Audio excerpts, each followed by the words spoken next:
जय हिंद दोस्तों। वेनेजुएला अब एक स्ट्रेटेजिक कोलैप्स की कगार पर है।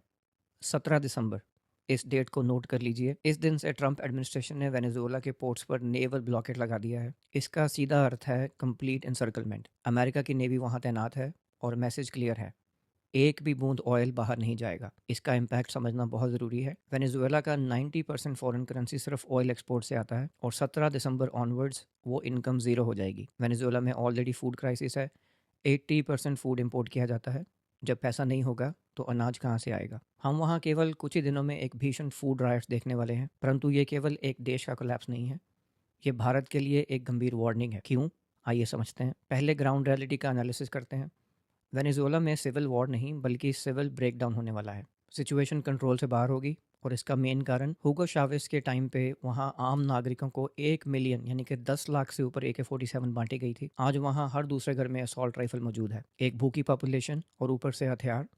इसका परिणाम होगा एब्सोल्यूट केओस। कोई भी गवर्नमेंट, कोई भी आर्मी इसे कंट्रोल नहीं कर सकती। 20 मिलियन लोग और फुल ऑन अनार्की। लेकिन प्रश्न यह है कि क्या भारतीय होने के नाते हमें चिंता करनी चाहिए? बिल्कुल, हमें थोड़ी चिंता करनी चाहिए, क्योंकि यहाँ एंट्री होती है द शैडो फ्लीट की। शैडो फ्लीट वो टैंकर है जो सीक्रेटली सैंक्शनड ऑयल को ट्रांसपोर्ट करते हैं वेनेजुएला से, ईरान से और सबसे इंपॉर्टेंट हमारे लिए रशिया से। ट्रंप एडमिनिस्ट्रेशन ने केवल वेनेजुएला को ब्लॉक नहीं किया, उन्होंने इस शैडो फ्लीट पर अटैक कर दिया है।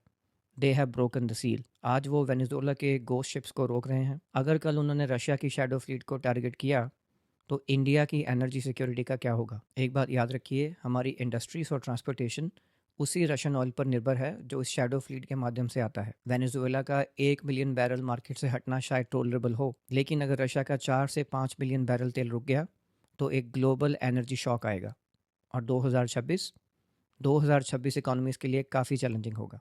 हमें लगता है कि डिप्लोमेसी हर समस्या का समाधान है, लेकिन जब यूएस नेवी अपने डिस्ट्रॉयर्स किसी पोर्ट पर तैनात कर देती है, वहाँ डिप्लोमेसी समाप्त हो जाती है। ये फोर्स और पावर की भाषा है।